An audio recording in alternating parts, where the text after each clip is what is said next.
বিকেলের নাস্তার জন্য সবচেয়ে সহজ একটি নাস্তা রেসিপি নিয়ে আজকে হাজির হলাম। সামান্য উপকরণ দিয়ে এই নাস্তাটি খেতে ভীষণ মজা। আপনারা একবার হলেও নাস্তাটি ট্রাই করবেন। ভিডিওটি দেখতে অবশ্যই শেষ পর্যন্ত থাকুন।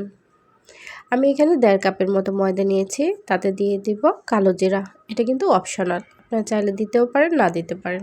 সাথে দিয়ে দেব একটু লবণ এবং 1 টেবিল চামচের মতো রান্নার তেল দিয়ে ভালো করে একটু মিশিয়ে নেব, যতক্ষণ পর্যন্ত না দলা পেকে যায়। এখন অল্প অল্প কুসুম গরম পানি দিয়ে একটি ডো বানিয়ে নিব। এখনও যারা আমার চ্যানেলটি সাবস্ক্রাইব করেননি প্লিজ সাবস্ক্রাইব করে নিন। তো মাখানো হয়ে গিয়েছে, এটা 15 মিনিটের জন্য আমি রেস্টে রেখে দিচ্ছি। এখন ভিতরের জন্য একটি পুর বানিয়ে নিচ্ছি।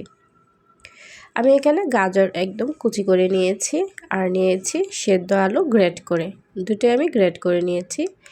এখন দুটো একসাথে মিশিয়ে নিব। মেশানো হয়ে গেলে দিয়ে দিব স্বাদ মতো লবণ, 1 চামচের মতো জিরার গুঁড়ো, 2টি বড় সাইজের পেঁয়াজ কুচি, সাথে দিয়ে দিব কাঁচামরিচ। জাল কম বেশি আপনারা দিতে পারেন। এখন দিয়ে দেব সামান্য একটু আদা বাটা এবং ধনিয়া পাতা কুচি।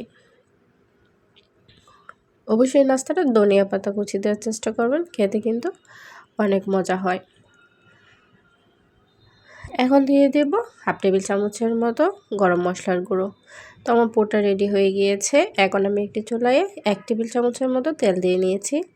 এখন এই পুরটা আমি ওই কড়াইয়ে দিয়ে দিব।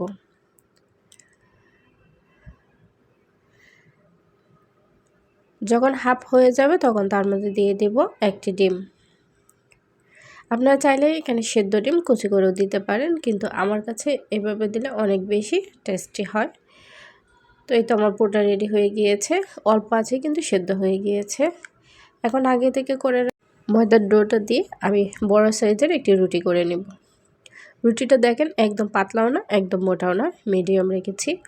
এখন আগে থেকে করে রাখা পুরটা ভালো করে বিছিয়ে দিব।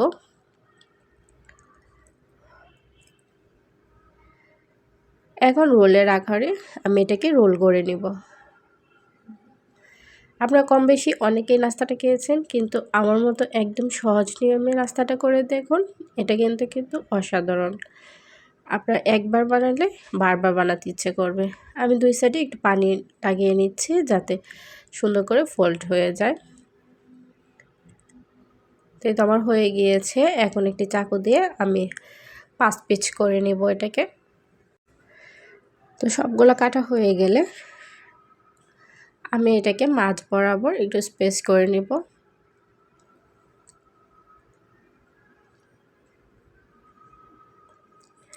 এখনও যারা আমার চ্যানেলটি সাবস্ক্রাইব করেননি প্লিজ সাবস্ক্রাইব করে নিন এবং নতুন সব ভিডিও পেতে অবশ্যই বেল বাটনটা ক্লিক করে রাখবেন, তাহলে সব নতুন ভিডিও আপনার কাছে চলে যাবে। এখন সবগুলো আমার এভাবে বানানো হয়ে গিয়েছে। এখন একটি বেটিতে 2 টেবিল চামচের মতো আমি ময়দা নিয়েছি, তাতে দিয়ে দেব সামান্য লবণ ও সামান্য মরিচ গুঁড়ো, সাথে দিয়ে দেব ধনিয়া পাতা কুচি, দিয়ে দেব সামান্য আস্ত জিরে, এটাও কিন্তু অপশনাল।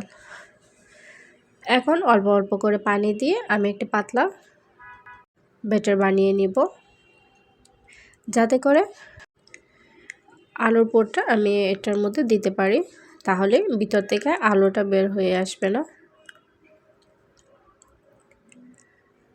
তো এভাবে দেওয়া হয়ে গেলে আমি একটু পর্যাপ্ত তেল নিয়ে নিয়েছি। তেলটা গরম হয়ে আসলে আমি সবগুলা দিয়ে দিচ্ছি। এখন এক পাশ সামান্য হয়ে গেলে অন্য পাশটা উল্টিয়ে নিচ্ছি। আপনি দেখবেন দেওয়ার সাথে সাথে কিন্তু ফুলে গিয়েছে। তো এই তো আমার এই নাস্তাটা হয়ে গিয়েছে। এখন আমি নামিয়ে নিচ্ছি। এখন আরেকটি করে দেখাচ্ছি। আমি একটি বাটিতে একটি ডিম নিয়েছি, ডিমের মধ্যে সামান্য লবণ দিয়ে নিয়েছি। লবণ দিয়ে ওই নাস্তাটা আমি ভালো করে ডিমের সাথে একটু মিশিয়ে নিলাম। এখন তেলে দিয়ে দিব। এভাবে করে আমি আরও কয়েকটি পিঠা বানিয়ে নিচ্ছি। তা আপনাদের 2 পদ্ধতিতেই আমি করে দেখাচ্ছি, দুটো খেতে কিন্তু অসাধারণ। কার কাছে কোনটা ভালো লেগেছে সেটা অবশ্যই কমেন্ট করে জানাবেন। তো এটাও হয়ে গিয়েছে, আমি নামিয়ে নিচ্ছি। ভেঙে দেখাচ্ছি যে কতটুকু ক্রিস্পি হয়েছে।